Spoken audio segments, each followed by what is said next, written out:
जी sir, बताइएगा कि कौम बेदार हो चुकी है हमारी पाकिस्तान की। उन्हें हालांकि इमरान खान के दौर में महंगाई भी काफ़ी रही है, आप जानते हैं 150 किलो से घी का जो एक पैकेट में मिलता था वो 450 पे गया है, लेकिन आवाम फिर उसके बावजूद इतनी बाहर आ जाना, इस हवाले से थोड़ा सा। अच्छा मेरे भाई, पहली बात तो अपने घी की बात की, ऑयल की बात की। बिल्कुल आपकी बात सही है। 150 से 200 का पाउच था उसका, जो किलो वाला था, ये लीटर का, वो 400 450 पे चला गया। हम पढ़े लिखे हैं, हम कोई थर्ड वर्ल्ड कंट्री में रहते नहीं। सब लोग एप्लीकेशन इस्तेमाल करते हैं, गूगल आपके पास है, आप गूगल कर लें कि लास्ट 10 ईयर्स की पाम ऑयल की प्राइसेस क्या हैं। 2013 से लेके 2019 तक 450-600 से लेके 700, 620, 30 डॉलर पर बैरल था जो इसका पाम ऑयल का जिसके अंदर आता है। जिस तरह कंटेनर कह लें, उसको ड्रम कह लें, कोई भी नाम दे। अब वो 1200-1300 रुपये डॉलर चला गया है। 600 वाली जो चीज़ थी वो 1200-1300 इंटरनेशनली हो गई है, तो वो 200 वाली चीज़ 400 की हो जाएगी ऑटोमेटिकली। या तो हमारे घर में पैदा हो, पेट्रोल पैदा होता हो, या पाम ऑयल हमारे घर में बनता हो, तो चलो मानी भी बात। हम तो जो हमारे पास जो दालें हैं वो भी 70% हम ऑस्ट्रेलिया से इंपोर्ट करते हैं, हालांकि हम एक ज़राई मुल्क है।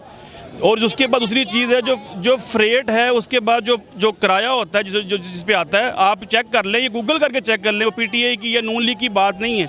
अगर 100 रुपये किराया था यहाँ से जाने का, फ़लाँ किसी मुल्क से कोई सामान मंगाने का, वो 350 से 400 चला गया पोस्ट कोविड, कोरोना के बाद वाली सिचुएशन में। जब चीज़ें ही सारी इंटरनेशनली महंगी हो गई हैं तो वो कैसे ठीक हो जाए। थोड़ी देर पहले नून लीग वाले कह रहे थे कि इमरान खान महंगाई का बम गिरा दिया है, पेट्रोल बम गिरा दिया। ये उन्होंने आके पहले ऐलान काफ़ी किए हैं शहबाज शरीफ साहब ने कि मैं तनख्वाहें बढ़ा दूंगा, पेंशन बढ़ा दूंगा, लेकिन यकदम बयान वापस ले लेना।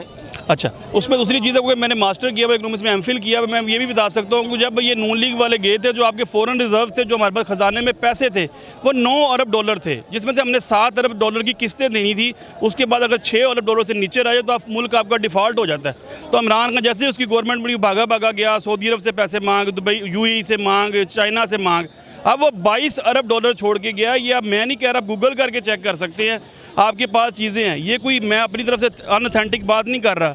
22 अरब डॉलर वाला बंदा कह रहा है कि मुल्क इस वक्त बड़ी बुरी हालत में है, जिसको 9 अरब डॉलर में मिला तो आप हिसाब लगाएंगे तब कितनी बुरी हालत में मुल्क था।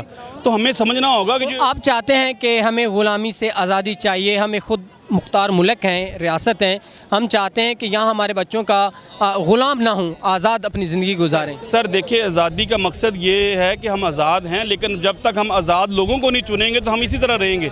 अगर मैं आज़ाद मुल्क में रह रहा हूँ लेकिन हम चुनता हूँ उन्हीं को, मिसाल के तौर पे नवाज़ शरीफ साहब थे, शहबाज शरीफ थे, हमज़ा है, मरियम है, आगे जुनैद सफदर है, सब ने इन्होंने ही बनना है, तो फिर बाकी पार्टी में आने की क्या ज़रूरत है। अपने घर में ही पार्टी बना लें, उन्हीं को बनाते जाएँ वज़ीर आज़म, वज़ीर आला, जो ओहदे आते जाएँ।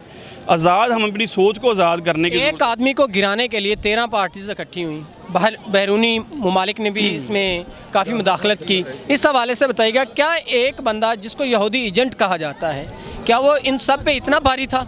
उसमें मसला ये है कि देखिए, जज्बा ईमानी हो तो सब कुछ हो सकता है। जिस तरह अगर हम जज्बा ईमानी की बात करें, जंग बदर में सिर्फ 313 मुसलमान थे, लेकिन जज्बा ईमानी तो हमारा ऐसा उस तरह का तो नहीं हो सकता, लेकिन हम कोशिश तो वैसी कर सकते हैं कि हमारा जज्बा ईमानी बेहतर हो। अब वो यहूदी एजेंट था, उसने पिछले 15 साल से मुसलमानों के ऊपर लेबल लगा हुआ था कि सिर्फ जितने भी धमाके होते हैं ये सिर्फ मुसलमान ही करते हैं, इस्लामोफोबिया की दिलें, टेररिस्ट इनको डिक्लेयर किया हुआ था। उसने कोशिश की, अकेले ने शुरू हुआ, आहिस्ता आहिस्ता और मुल्क में मिलते गए, तुर्की, मलेशिया, बाकी मुल्कों ने साथ दिया। अब सिर्फ 57 मुल्क हैं जो इस्लामी हैं, जो वोट इमरान खान के हक़ में करे, लेकिन करारदाद फिर भी मंजूर नहीं होनी थी इस्लामोफोबिया वाली। इस्लामोफोबिया वाली करारदाद के लिए ज़रूरी है कि आपके पास 80 वोट हों, जिसमें से इसका मतलब बाकी सारे गैर मुल्कों ने वोट दिया, 95 मुल्कों ने करारदाद के हक़ में वोट दिया, तो करारदाद मंजूर हुई है। और हर साल 15 मार्च को पूरी दुनिया में नबी की शान बयान की जाएगी, जहाँ पे एक ही मुसलमान रहता है, तो वो तो यहूदी एजेंट था। हमारे जो नौजवान नस्ल है उसको क्या इस हवाले से, इमरान खान के हवाले से क्या मैसेज देना चाहेंगे कि इमरान खान को सपोर्ट करना चाहिए? भाई मेरी इतनी गुजारिश है कि भाई जितने यहाँ इकट्ठे हुए हैं, ये उतने वोट भी अपने ट्रांसलेट करें, जहाँ रहते हैं, जिस इलाके में भी रहते हैं, जाके इमरान खान को वोट करें, उसको 2/3 अक्सरियत दें, ताकि वो बैसाखियों की गवर्नमेंट से बाहर आए, मांगे तांगे की गवर्नमेंट से बाहर आए। कभी वो नाराज़, कभी वो नाराज़, कभी वो नाराज़, इस तरह कोई भी गवर्नमेंट आएगी वो मुल्क से आगे नहीं चल सकता।